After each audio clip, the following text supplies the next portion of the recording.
Hi guys. आज हम 14 फेरे मूवी को एक्सप्लेन करेंगे। ये एक रोमांटिक कॉमेडी ड्रामा फिल्म है। इसकी IMDb रेटिंग है 6.5। रिलीज डेट है इसकी 23 जुलाई 2021। इस मूवी की जो कहानी की बुनियाद है वो बहुत आम है। एक कपल है जो शादी करना चाहता है, पर दोनों की कास्ट डिफरेंट है और यही बात इस कहानी को और इंटरेस्टिंग बनाती है। और वो अपनी शादी की क्या क्या प्लानिंग करते हैं, यही इस मूवी के अंदर दिखाया गया है। तो चलिए शुरू करते हैं।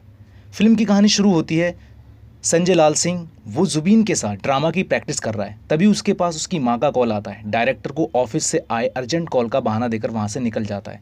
वो सीधा अपने घर आता है, लैपटॉप ओपन करता है और वीडियो चैटिंग करता है एक लड़की से। उसके माता पिता ने संजय के लिए इसी लड़की को चुना होता है। अदिति के पास आते ही संजय अपना लैपटॉप बंद कर लेता है। अदिति उसकी गर्लफ्रेंड है जिसके साथ वो लिव इन में रहता है। ये बात उन दोनों के पेरेंट्स को नहीं पता। अदिति और संजय कॉलेज में एक दूसरे को मिले और वहीं प्यार हो गया। अदिति संजय की कॉलेज सीनियर होती है जिसकी वजह से वो संजय की रैगिंग भी करती है और यहीं से उनका कनेक्शन शुरू होता है। अदिति जिस कंपनी में काम कर रही होती है वहीं वो संजय को भी अपने पास बुला लेती है। उस कंपनी का जो बॉस है वो उन्हीं के कॉलेज का सीनियर है। एक दिन बॉस अदिति को यूएस की वैकेंसी के लिए ऑफर करता है, पर अदिति चाहती है कि संजय भी उसके साथ यूएस चले ताकि वो दोनों शादी करके वहीं सेटल हो जाएं, क्योंकि यहाँ रहे तो शादी तो पॉसिबल है नहीं, और अगर हो भी गई तो दोनों की फैमिली कभी इस शादी को नहीं मानेंगी और जान का खतरा अलग से बना रहेगा। संजय के बाबूजी कॉल करके इमरजेंसी में उसे घर बुला लेते हैं। संजय जब छोटू के साथ रास्ते में होता है तब छोटू संजय को श्वेता के भाग जाने की खबर देता है। श्वेता इसकी बड़ी बहन है जो अलग जात वाले लड़के के साथ भाग जाती है। संजय ये सुनकर परेशान हो जाता है कि इतनी इम्पोर्टेंट बात उसको अब बताई जा रही है। वो छोटू पर थोड़ा नाराज़ होता है। छोटू संजय को खबरदार करता है कि अगर आपका भी कुछ ऐसा चल रहा है तो घर चलते ही बता देना, वरना चुपचाप जैसा कहा जाए वैसा करना, समझे। जब वो अपने घर पहुंचता है वहाँ लड़की के रिश्तेदार बैठे होते हैं जिस लड़की से उसकी शादी होने वाली होती है। संजय के पिताजी उसका उन सबसे इंट्रोडक्शन करवाते हैं। जैसे ही संजय को पता चलता है उसकी शादी की तैयारी चल रही है, बेचारा शॉक्ड हो जाता है। वो वहाँ से हटकर किचन में आ जाता है। उसके पिताजी उन रिश्तेदारों को अपनी भतीजी के बारे में बताते हैं। वो श्वेता की माला चढ़ी फ़ोटो दिखाते हैं, कहते हैं बस मिलने भर की देर है, सब तैयारी हो चुकी है, नीचे आंगन देखें ना, उसी में काट के गाड़ देंगे। इधर संजय अपनी माँ से इतनी जल्दबाजी के लिए शिकायत करता है, पर माँ तो माँ है। माँ अपनी बेबसी से उसका दिल जीत लेती है।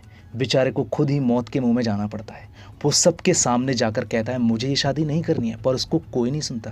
वो तेज़ आवाज़ से कहता है मुझे ये शादी नहीं करनी है। ये सुनते ही उसके दादू उस पर बंदूक तान लेते हैं और संजय डर से कुछ सच कुछ झूठ बोलकर सबको मना लेता है। वो कहता है जितना दहेज ये दे रहे हैं ना, उससे ज़्यादा वो एक दिन में कमा लेती है। तब कहीं जाकर उनके जो पिताजी होते हैं उनका गुस्सा शांत होता है।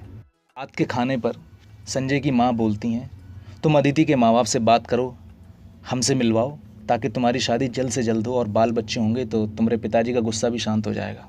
इधर अदिति अपने भाई विवेक से मिलने उसके क्लब आती है और वो विवेक को बताती है स्नेहा कलकत्ता जाना चाहती है पढ़ाई के लिए, पर विवेक नहीं मानता। स्नेहा यहीं पढ़ेगी बोलकर दूसरी तरफ चला जाता है। वहाँ जुबीन ड्रिंक करके उसके स्टाफ के साथ बदतमीजी कर रही होती है। जुबीन विवेक को बताती है दिल्ली में लोग उसे मेरिल स्ट्रीप कहते हैं। संजय अपने होम टाउन से वापस आकर अदिति को सब कुछ बता देता है। कुछ दिन परेशान रहने के बाद नाटक के दौरान उसे एक आइडिया आता है और वो आइडिया अदिति को बताता है। अदिति को लगता है ये आइडिया काम नहीं करेगा, पर अंत में वो मान जाती है और वो दोनों मिलकर प्लान पर काम शुरू कर देते हैं। वो दोनों नकली माँ बाप की कास्टिंग के लिए ऑडिशन लेना शुरू कर देते हैं। अंत में जाकर वो जुबीन को माँ और एमए जो बहुत मजे हुए थिएटर एक्टर होते हैं उनको पिता के रोल के लिए फाइनल किया जाता है। इनका प्लान होता है जब संजय के माँ और बाबूजी से मिलना है तब जुबीन और एमए अदिति के नकली माँ बाप होंगे और अदिति के पेरेंट्स के सामने वो संजय के नकली माँ बाप बनेंगे। वाह क्या प्लान था। अब शुरू होता है इस प्लान पर काम। अदिति अपनी फैमिली के सबसे वीक पिलर को टारगेट करती है जो है उसके मामू, जिनके थ्रू उसकी फैमिली में जुबीन और एमए यानी संजय के नकली माँ बाप की बहुत आसानी से एंट्री करवाई जा सकती है। मामा जी को कॉल पे स्नेहा का गिफ्ट भिजवाने की बात कहती है। मामा जी उसे गिफ्ट के साथ मिश्रा की शॉप पर बुला लेते हैं। मिश्रा उसके मामा जी का दोस्त है और स्टेशन के बाहर उसकी टूर एंड ट्रेवल्स की एजेंसी है। अदिति वहां पहुंचकर स्नेहा का गिफ्ट मामा को पकड़ाती है और साथ ही साथ एसी वाली टिकट का दाना डालकर कंजूस मामा की स्लीपर वाली टिकट फाड़ देती है। मामा उनकी प्लानिंग के मुताबिक उसी सीट पर जाकर बैठता है जहां ऑलरेडी संजय के नकली माँ बाप यानी जुबीन और एमे बैठे होते हैं। शुरुआत में प्लान काम नहीं करता, फिर वो दोनों अपनी समझ से मामा को लाइन पर ले आते हैं। संजय ने को बोला होता है कि कुछ भी हो जाए रिश्ते की बात मामा के मुंह से ही निकलनी चाहिए। जब जुबीन और एमी संजय की तारीफ और अपनी समस्या बता रहे होते हैं, मामा उनसे अदिति के रिश्ते की बात कहता है और वो उनकी मीटिंग फिक्स करवाता है अदिति के घर वालों से। अदिति को उसके पिताजी का फ़ोन आता है कि वो जल्द से जल्द घर पहुँचे, उसे लड़के वाले देखने आ रहे हैं। थोड़ा नानुक्कड़ करती है पर मान जाती है क्योंकि प्लान तो उन्हीं का है। दोनों परिवारों की तरफ से रिश्ता पक्का हो जाता है। तभी वहाँ अदिति का भाई विवेक आ जाता है, जिसने जुबीन को अपने क्लब में देखा होता है। वो उसे पहचानने की कोशिश करता है, कुछ सवाल भी करता है, पर जुबीन सारे सवाल अनजान बनकर टालती रहती है, जैसे वो उसे पहली दफ़ा देख रही है। उसके बाद जुबीन और एमे अदिति के माँ बाप बनकर संजय के माँ बाबूजी से उनके रिश्ते की बात पक्की करते हैं कि ऑफिस की टीम भी उनके इस प्लान का हिस्सा होती है। वो उनको बताता है सबसे पहले बारात आएगी बिहार से दिल्ली, जिसमें अदिति की पूरी फैमिली नकली होगी। उसके बाद दूसरी बारात जाएगी दिल्ली से जयपुर, जिसमें संजय की पूरी फैमिली नकली होगी। मतलब पहले जो अदिति की फैमिली थी वो अब संजय की फैमिली बनेगी और रिश्तेदारों की भूमिका निभाएगी उसकी ऑफिस की टीम। इसीलिए वो सभी असली रिश्तेदारों की फ़ोटोज़ पहले ही उनको दिखाता है ताकि बाद में किसी तरह का कोई कन्फ्यूज़न ना रहे। उनका प्लान कामयाब होता दिख रहा होता है, जिसकी खुशी में पार्टी कर रहे होते हैं। तभी अदिति अपने बॉस को बोलती है कि वो संजय से बात करें, कि वो यूएस जाने पर गौर करे। जब ये बात बॉस संजय को बताता है, संजय को बुरा लगता है। संजय चाहता है कि वो यहीं रहे इंडिया में, इसीलिए उसने अदिति को पहले ही बेंगलोर वाली ऑफिस ज्वाइन करने के लिए कहा था ताकि इमरजेंसी में अपने पेरेंट्स से मिलते रहें।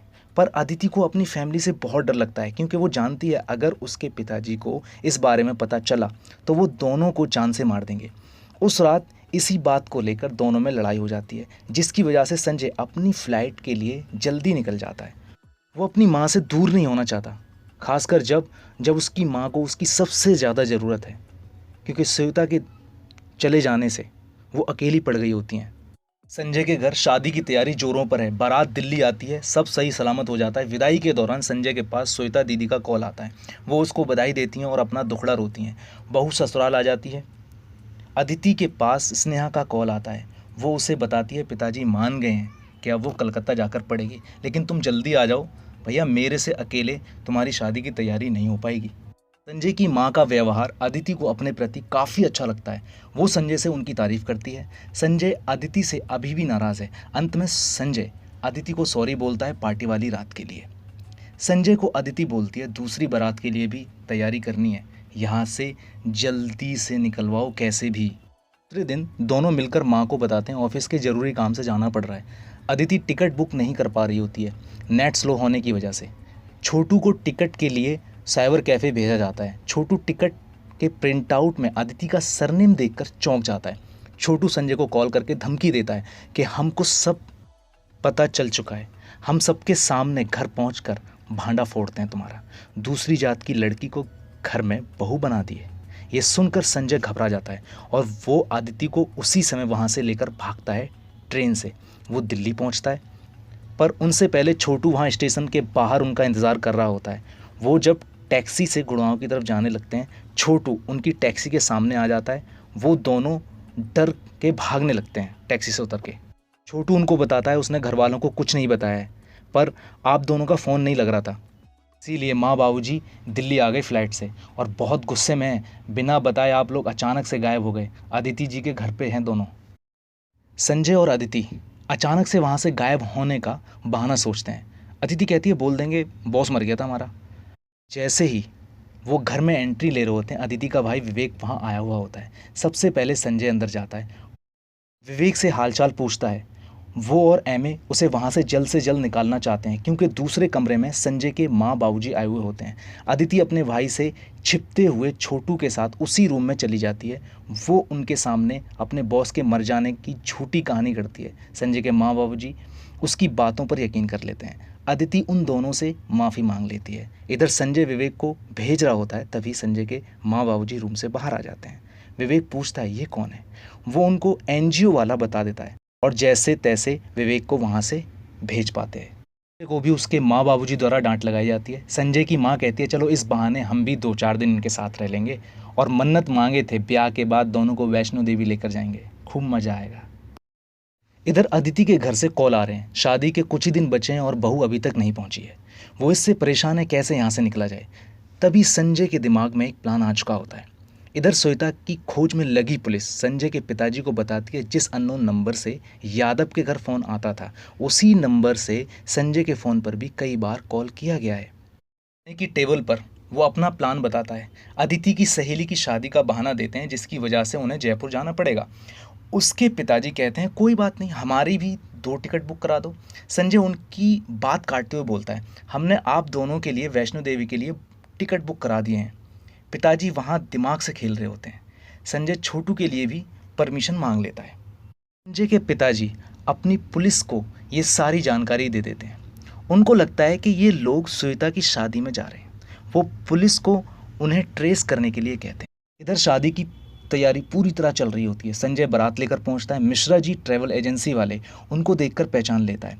वो उनसे पूछता है पर सब उसके सवालों के उल्टे जवाब दे रहे होते हैं। इधर संजय के पिता पुलिस को बराबर रिपोर्ट कर रहे होते हैं। वो वैष्णो देवी जाने के बजाय जयपुर आ रहे होते हैं पुलिस के साथ। इधर मिश्रा संजय के पिताजी को फ़ोन करके उनके बेटे की शादी की तस्वीर मांग लेता है फ़ोन पर, और वो फ़ोटो सबसे पहले अदिति के मामा को दिखाता है। उसके बाद अदिति के भाई विवेक को। विवेक और मिश्रा अदिति के पिता के पास जाते हैं और फ़ोटो दिखा देते हैं। संजय उस मिश्रा के बारे में अदिति से पूछता है। अदिति बताती है ये तो मामा जी के फ्रेंड हैं, स्टेशन के बाहर इनकी ट्रैवल एजेंसी है। संजय कहता है यार पहली शादी में भी बाबूजी ने ट्रेन की टिकट इन्हीं से बुक करवाई थी। इधर बेचारे मामा जी की क्लास लग रही होती है।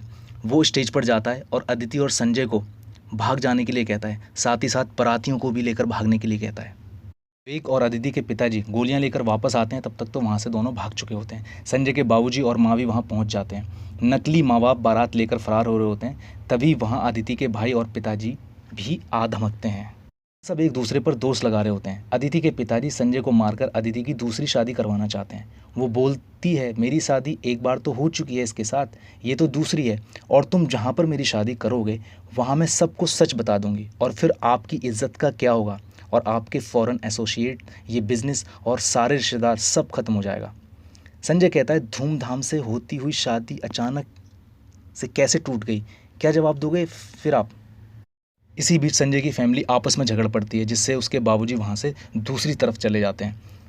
संजय के नकली पिताजी यानी एमए पर पेट्रोल छिड़कवा देता है जिससे माहौल बहुत गंभीर हो जाता है, और संजय कहता है हमारे मर जाने के बाद बात तो बाहर आएगी, इससे बेहतर है जो चल रहा है उसको चलने दो। कत्ल के इल्ज़ाम में आपको सज़ा होगी और फिर सब बर्बाद हो जाएगा। पर विवेक समझने को तैयार नहीं होता। तभी अदिति के ताऊ आ जाते हैं। संजय अदिति के पिताजी से बोलने से पहले ही खुद बोलने लगता है। वो ताऊ को बताता है मेरा परिवार नॉनवेज नहीं खाता, पिताजी ने शादी में नॉनवेज देख लिया जिससे वो शादी तोड़ने की बात कर रहे हैं, नहीं तो वो खुद पर आग लगाकर जान दे देंगे। इधर अदिति भी ताऊ से रिक्वेस्ट करने लगती है। धर्मपाल भी अपने बेटे विवेक पर नॉनवेज का इल्ज़ाम रख देता है, ये सब इसकी वजह से हुआ भाई साहब। और फिर ताऊ जी विवेक को डांटते हैं और धर्मपाल विवेक को समझाता है ये शादी हो जाने दे। शादी हो जाती है और एक एक करके सबके राज खुलते हैं। नकली रिश्तेदारों के जुबीन के बारे में विवेक को पता चल जाता है ये वही क्लब वाली लड़की है। मूवी की इस तरह हैप्पी एंडिंग होती है।